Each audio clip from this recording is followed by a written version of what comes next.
Welcome to Web of Tomorrow. I'm Adam Harris. On this episode, I talked with Mike Linksvayer about copyright and software licenses.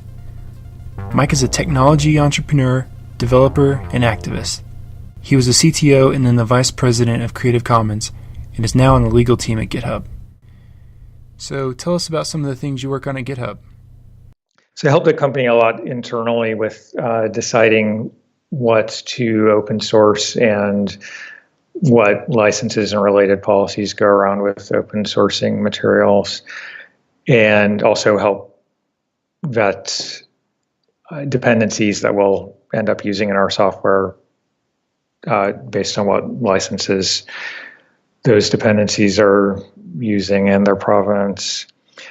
And I also help our open source team, which kind of has a developer relations focus, I guess, with some of their projects, which are meant to help GitHub users and companies participate more in open source, and participate more and better in open source, I guess. Because fundamentally, that means more users and customers for GitHub, since we're the premier place to develop open source projects. And so some of those, I mentioned that because some of those projects are quite public, so I can talk about them.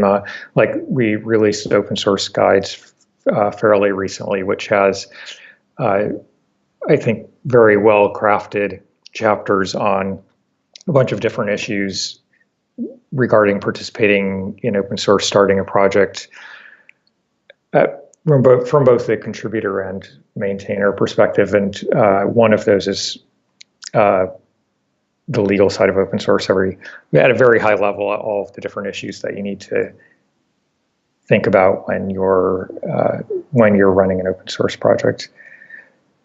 And choosealicense.com is always an older informational site that I've been maintaining, although it predates me at GitHub. And we recently launched a public version of our employee IP agreement called Balanced Employee IP Agreement that is a little bit more, well, like the name implies, balanced or progressive approach than most companies take to the assignment of IP to the company, which is something that's ubiquitous in the industry, and also has all kinds of interesting public policy implications because you want, from things like regional and national competitiveness angle, to encourage new business starts and information to flow between businesses. And open source is one of the ways that happens, but also people leaving companies is another way that happens, and we don't want to put undue restrictions on our employees, because we want to be positive contributors to the ecosystem and also treat our employees basically put our legal money where our mouths are, I guess, in terms of fostering work-life balance, and creativity is definitely part of that. And we don't want to claim control over personal projects. That was a little bit of a tangent, but that's probably the most recent public thing that I've worked on. Yeah, that's okay. Can you explain IP real quick, what it is? Yes, it's intellectual property. So it's actually a number of things, but depending on what it is, somebody can essentially has exclusive control over something, which really means that they can sue you if you use that thing. So to get a little less abstract, copyright is the main form of intellectual property that's pertinent to software. So whenever you create something in a fixed tangible medium is the lingo that's used. But basically whenever you type something in or write it on a napkin or record this podcast, for example. So that is opposed to just having an idea in your head? That is correct. The tangible? Okay. Yes, it has to be tangible. So then that creates a work that's subject to copyright, and if you're the person who created it's typical, or their company, that's where the IP assignment comes in. Somebody is typically the exclusive owner of that copyright, and that doesn't give them magical control over the spread of that work.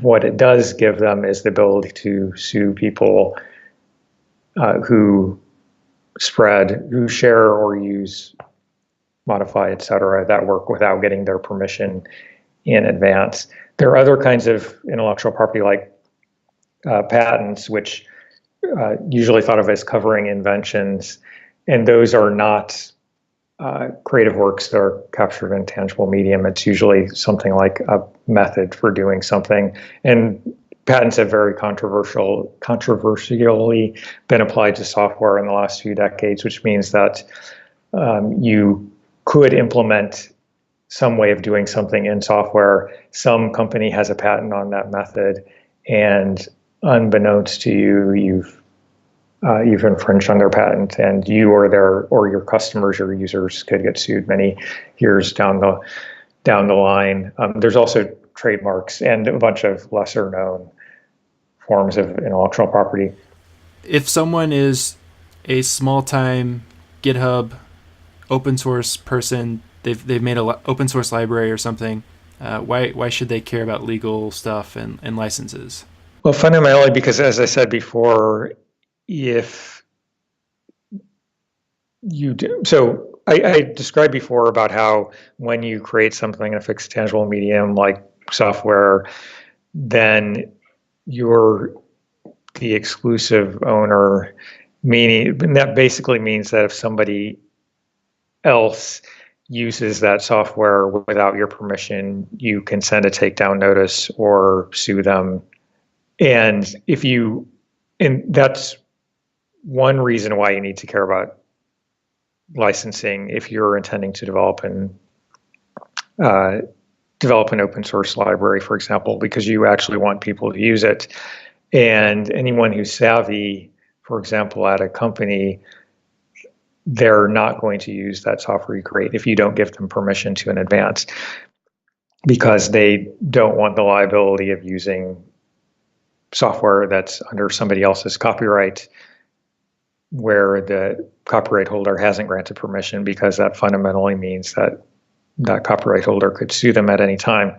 So maybe I should, what a license does is, well, what an open source license does is makes an offer to the public. It grants permission to the public from the copyright holder that, okay, you can do these things without asking me for permission, and I've basically waived my ability to sue you for doing those things. So if you want other people to use your software, then you need to offer a license, because anybody savvy won't if you don't. And also, when you start taking contributions from other people, those contributions are generally will be owned by the people making contributions to your project. And if your project is not using an open source license, then that basically means that it is a mess, legally speaking, because you have parts of it that are different people are the exclusive copyright holder of, and none of them have granted each other, let alone the public, a license, which means that, well, not only is nobody savvy going to use that software, they're going to stay extra far away from it. But really, you shouldn't be using it anymore either, because you've incorporated contributions from other people, and you haven't gotten copyright permission from them, nor have they from you. So you really want to have an open source license, ideally from the outset of releasing a project, but before you take any contributions from anyone else, so that you have permission from them and you can actually use your project safely. So What can you do if you've already started a project and taken contributions and you don't have a license yet? You want to ask the contributors to the project for their agreements to release it under whatever license. And is there a certain process for that? It depends on the scale of it. Usually for a new project that only has a few contributors and realizes, oh, I need a license. Often it'll be one of the contributors who is maybe been involved in open source longer will make a pull request and say, here's the license I suggest. And you'll generally just want to ping the other contributors, say, hey, is this cool? If a project has been going for a long time and then it might be more involved to track down everybody. But in that case, it's basically you can think of licensing a project initially as being when it hasn't been under any license, as a particular case of relicensing a project. And whenever you're changing the license of a project, and you can see why adding a license is sort of a special case of changing the license, you need permission from the people who are copyright holders in the project.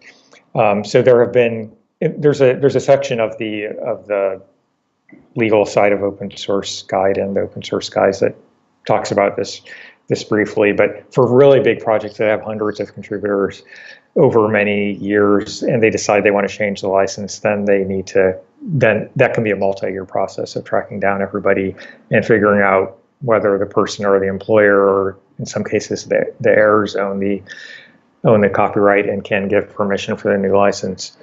Well, yeah, I was going to ask, if someone is dead, then really you need their heirs permission? Yes, exactly. Yeah.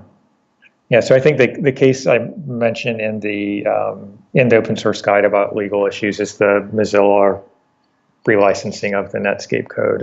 This is now 10 years ago or so, but it actually took them several years because there were so many contributors. I believe that there were a few errors involved. Is it possible to change it from one license to another without needing everyone's permission? It depends on what license. Depends on what license is, right? Is there an example right, exactly. where you can easily change from one to another?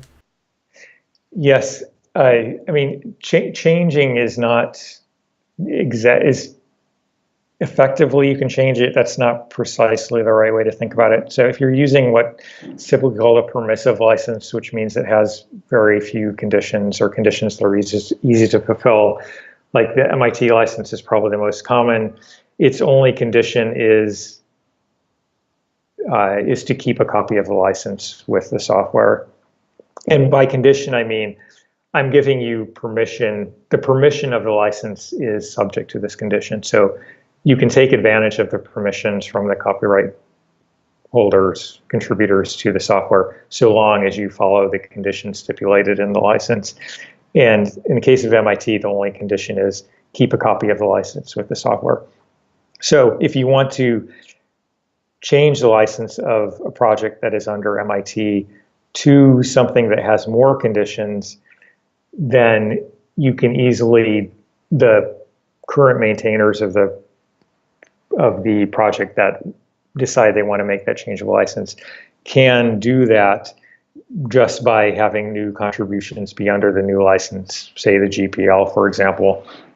And they don't need to ask permission from the prior contributors, because all they need to do to maintain that permission is to keep a copy of the MIT license with the project, because that covers the contributions that have been made under that license to that date. So you're not really, in that case, you're not really changing the license exactly, but it's very easy to continue using the prior contributions under the license that they were contributed under, simply because you can just keep a copy of the license.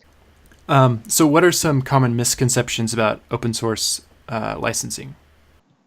Well, it's hard to know which ones are common. A very generic one is that you don't really need a license. You just need to make the code public, and that's what open source is. Literally source that's visible to the public. And open source really has two parts. There's the availability of the source, and then the license is what makes it open, because without that license, as I was describing before, anybody's a copyright holder in that project could sue anybody who distributes it and uses it. And that's not a very open way to proceed under that kind of legal threat. So, I mean, that's the most fundamental misconception.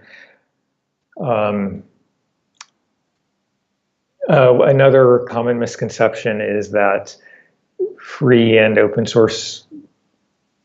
software and open source licenses are different things. And sometimes people will say that permissive licenses like MIT are open source, and copyleft licenses like GPL are free software.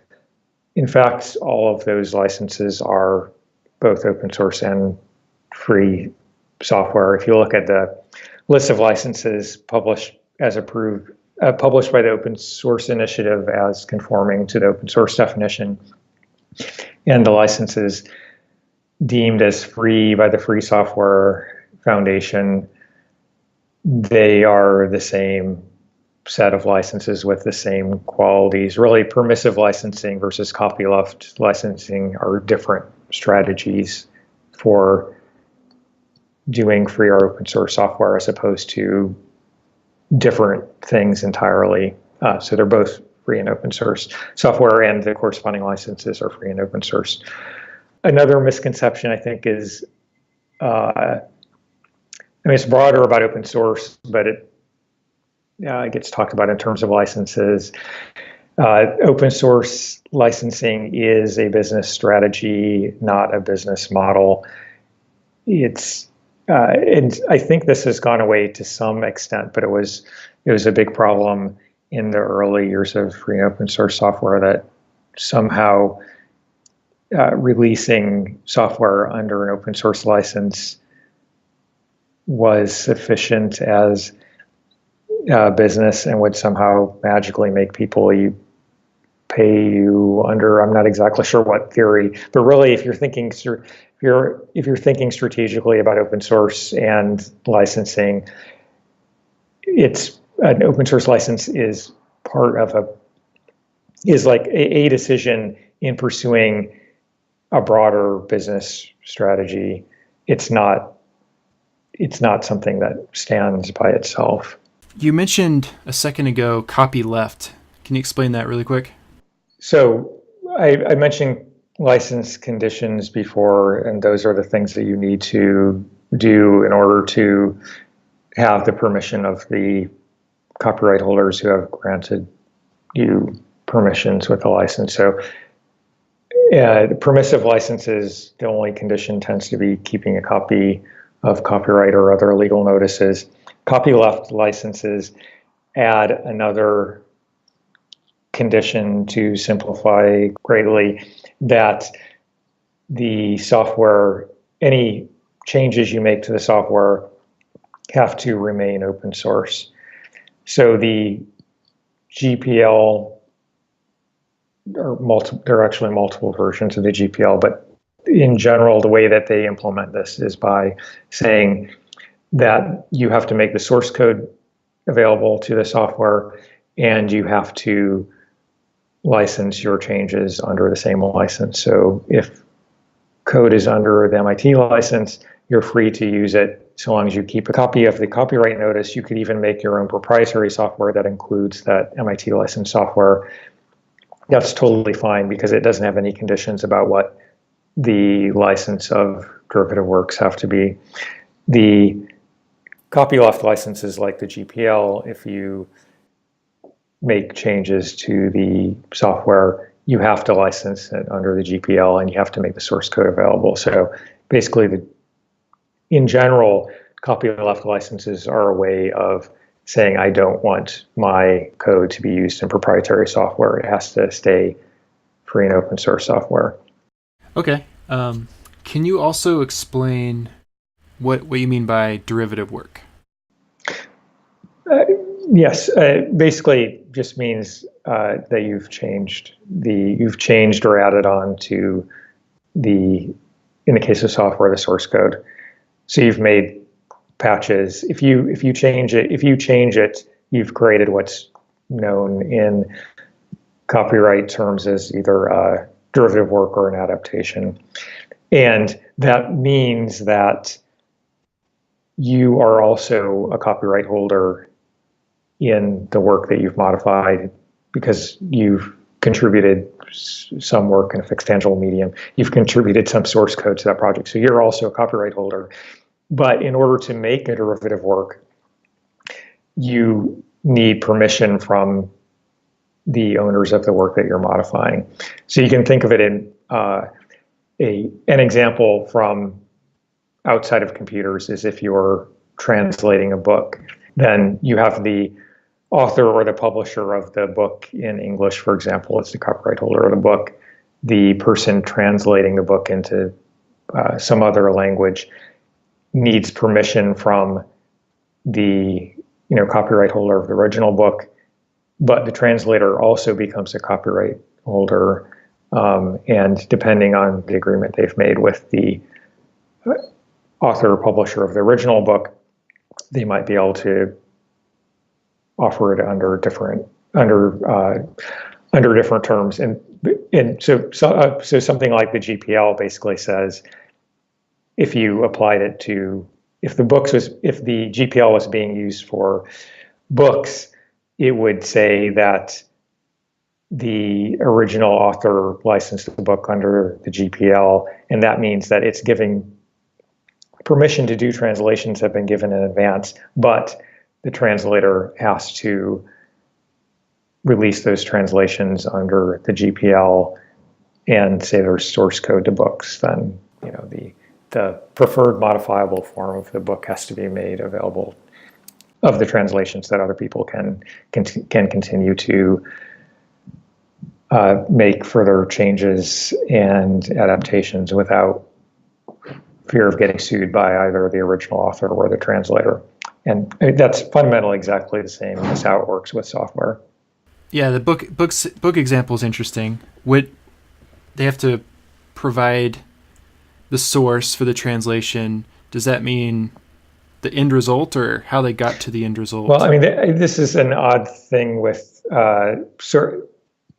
in many kinds of works other than software. It's not entirely clear what the source form ought to be, and actually the GPL is quite careful about this and actually talks about the preferred form for making modifications. And for a book, that would all depend on how the book was authored in the first place. I mean, that could mean markdown documents. It could mean word processor documents, whatever. It most clearly would not. It probably would not mean a PDF or a printed book. Yeah, or whatever. Yes, right. Yeah. So if the original book was under the GPL and you provided a printed book under the GPL, but you did not offer recipients of that book access to the markdown or Word document or whatever, then you would not be in compliance with the GPL because you only fulfilled part of it, which was it has to be made under the same license. And that's actually a very common scenario that companies have to deal with when they're using programs like the Linux kernel or Git, which are both under the GPL. That if they ship a modified, if they ship any version of it, they have to offer the recipients of that code the license, but also access to the source code. And with this translated book, would you be able to charge money for it? Yes. I mean, that speaking of misconceptions, that's another misconception I think is mostly gone, that free and open source software is about freedom. Think of it as freedom to operate, freedom to do stuff with the licensed works, not about free as in price. So you're completely free to charge money for and sell copies or used to make money open source software. In fact, a license that said that you cannot do that, that you have to offer it at free as in price, would not actually be an open source license.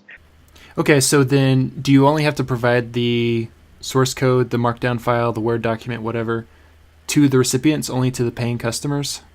Yes, to the recipient. So you could have an arrangement where you modify some software under a copyleft license and only provide the software to paying customers. You have to offer them that license and access to the source code, but you don't have to offer it to the public in general. You would only have to offer it to the public in general if you were offering the binaries to the public in general. Now, of course, the customer themselves has it under the GPL, if that's the license being used, and they could share it if they wanted to. You would have no recourse against them, although you could say that I'm no longer going to do business with you. And if you actually want to pursue a business along these lines, then you definitely need to talk. You definitely need to get lawyers involved and make sure you have all of the details right. So what license do you recommend for someone who's brand new to open source on GitHub? So really, you should be using the license that whatever project you're contributing to is using. In fact, that's generally what you have to do. And if you're starting a new project, then you probably want to look at what license is being used in the particular ecosystem that you're participating in. So maybe if you're publishing a node modules, then I think the NPM init will create an ISC license for you. And that's although I think MIT is the dominant license used. So, but those are both ISC licenses, MIT with a few words removed, basically, and affects the same policy. And if you have no idea whatsoever what community you're participating in, or don't know how to figure out what license is used in that community, then MIT is a pretty safe choice because it's the most popular license on GitHub, and it is super easy to comply with. And like I was saying before, because it's so easy to comply with, you can move to another license later if you realize that you should have been using a different license. If you have other contributors, you just need to keep a copy of the MIT license around. So it's very flexible. I mean, the other thing to note is if you're working for a company, then it's very likely that they have policies around releasing stuff as open source or contributing to open source projects. So you should probably talk to another, if you don't know, probably your engineering buddy has done this and can point you to the right person in the open source programs office or legal department or whoever. And a company very likely has preferred licenses. And where do you put the license? Do you just make a license.md? Do you put it in the README? Do you put it in every file of your source code, or where do you put it? There are conflicting opinions on that, but the bare minimum is generally putting it in the license or license.md or license.txt file. And that's a complete copy of the license, so it's very clear what your intention is. There are a number of other places that you can put it so that people see it in different contexts and it shows up in different contexts. The README is kind of the next place to put it. Often you'll find a license section at the bottom of a README that says that this project is like under MIT. It's also a good place to give people a heads up if your project incorporates third-party materials that might be under their own licenses in a vendor directory or whatever. And then you might also want to put it in a package, basically a package manager metadata file, so like package.json or the gem file or whatever. And there will be a license field where you just say MIT or ISC or GPL-3.0 or whatever. And the reason you might want to put it there is because basically package aggregator sites will be able to read that metadata easily and display the license that the project is under. And then some projects mandate putting a note of the license in header comments in every file.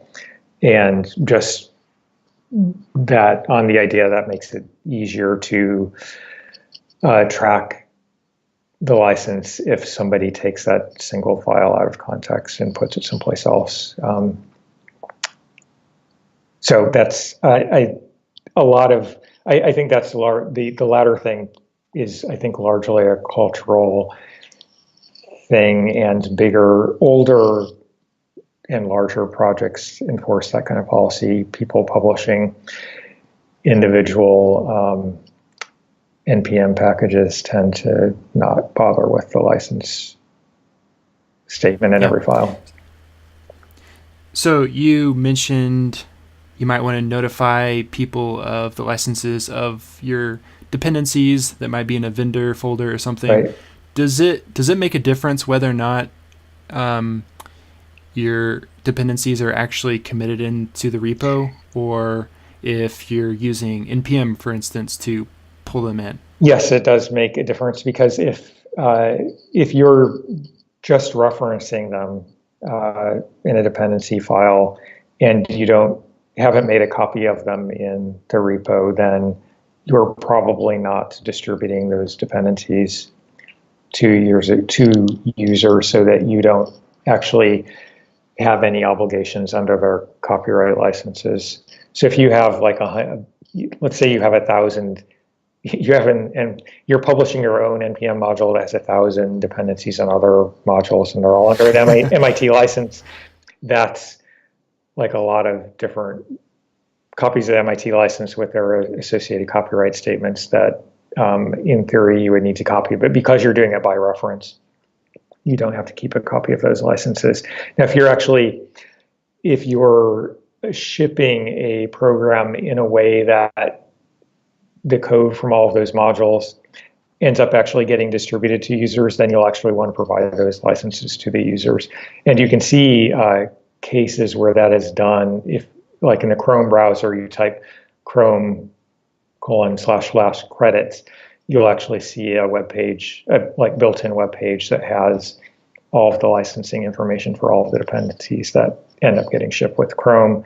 The Atom editor is another example of that. If you go to, I think about licenses, it'll bring up a file with all of the licenses involved. And if you're actually vendoring dependencies, then you'll want to pay closer attention to what the licenses are. You may fulfill the license requirements just by virtue of having the vendor dependencies which have the license files in them. But it's very helpful to note, if you're doing that, it's very helpful to note in the README so that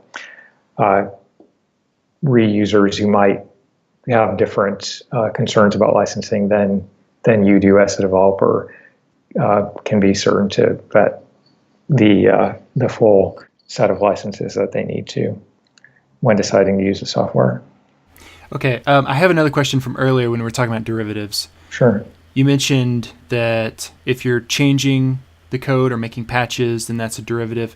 But what if you're just using that code as a dependency? Does your code that's using that as a dependency, is that a derivative? That's a good question. That's not a totally subtle question. And certain copyleft licenses will stipulate that it is a derivative, and you'll want to use those dependencies accordingly as if it is, because you don't want to take on legal liability based on a theory that may or may not be, that you may or may not win with because you don't want to get sued in the first place, or have a takedown notice, or get shaken down, etc. So it's somewhat of an open question, but if you have a dependency that is that's under a copyleft license, then in general you'll want to treat your program as having to comply with the conditions of that copyleft license. And it can get very complicated depending on exactly what kind of dependency it is, and if it's a C program, whether you're creating a static binary or dynamically linking to the program. And there's a variant of the GPL called the LGPL that gives some affordances for making certain kinds of, for using a different license for the larger program in some cases, but it's actually quite, the details really matter. And if you want to do something like use copylefted dependency in a way that will be shipped with your program or as a runtime dependency, then the easy way to comply is just to make your program be GPL'd. And that's often the right thing to do if your business doesn't require otherwise. But if your business does require otherwise, then you need to consult with a lawyer to make sure you get detail, to make sure that you actually comply with the details of the license and aren't skirting around the edges, because skirting around the edges is a very good way to eventually get sued.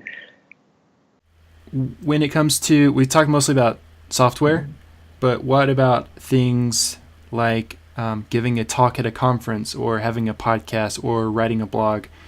How do licenses apply to that? For instance, I haven't even chosen a license for this podcast. I never even thought about it. Right. Yes. So, I mean, in short, all of those things, at least when they're in the fixed and tangible medium, are, which, like the digital file created from a podcast, are copyrighted works. So right now you're not offering any license whatsoever.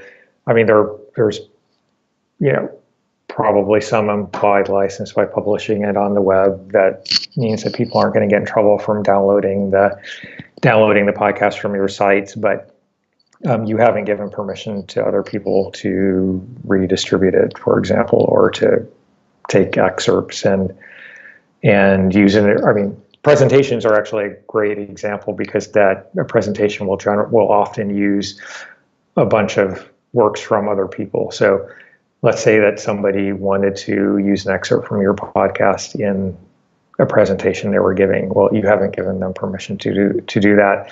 So they might be able to do it anyway under fair use, but that's a whole other thing.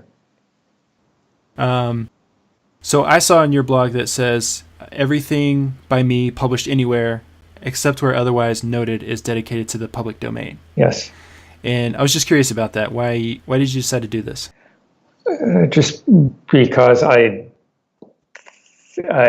general, I'm for intellectual freedom and don't want to put myself in the position of censorship, of being a censor. And I mean, that's fundamentally what enforcing your copyright involves.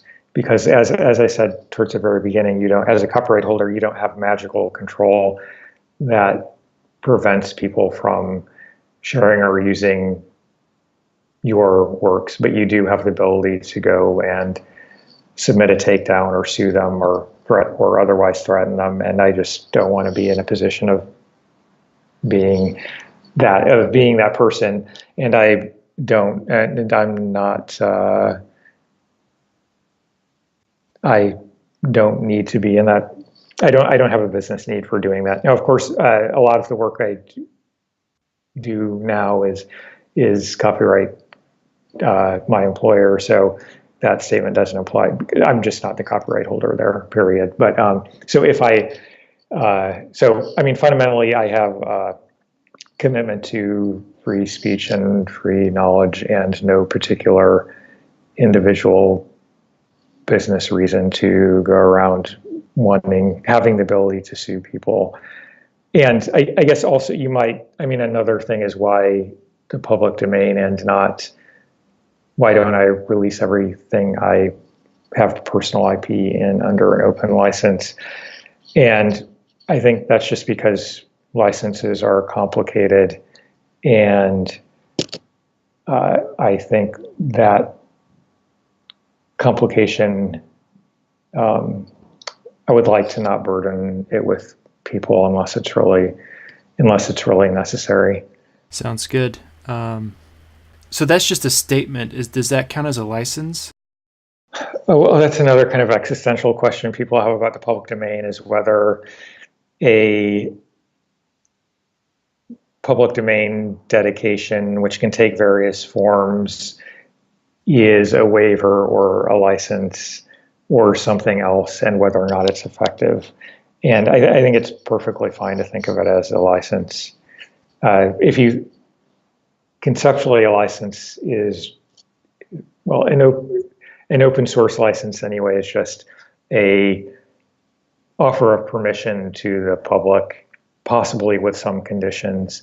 A public domain dedication waiver, whatever you want to call it, is just an offer to the public of a broad set of permissions without any conditions whatsoever. So it's just I actually prefer to call them unconditional licenses, because it's just a license without any conditions. It's not this magical thing they have to argue about whether or not the public domain actually exists, or in certain jurisdictions whether it's possible to have a public domain, et cetera, et cetera.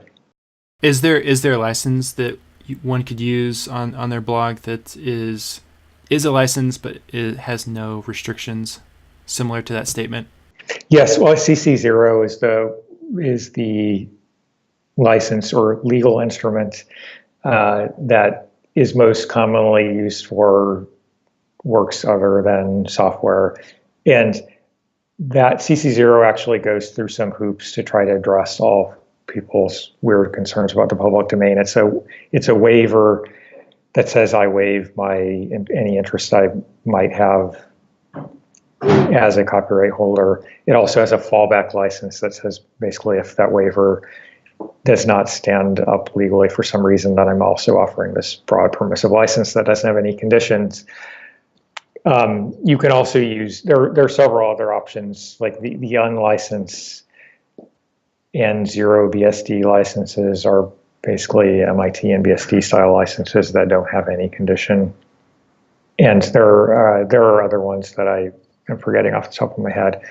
Oh, there's also the other famous one, I guess, is called a WTF-PL license, which doesn't have any conditions, but it's strongly not recommended because, unlike every other instrument we've discussed, it doesn't have any disclaimer of warranty or liability, which is something that is another important reason actually to use even if you're using a proprietary license. If you're not but any license that you offer, whether it's open source or a proprietary license, is also going to have a disclaimer of liability and warranties, because you don't want to take on any risk by publishing software, because we live in a litigious society, and not only do you want to not have any risk from copyright holders suing you, but also you want to disclaim any liability you might have from, I don't know, people using your software to build a self-driving car and it crashes or whatever. Yeah. So I would recommend not using the W. Well, thank you so much for your time. Thanks for coming on the show. Thanks a lot for running the show.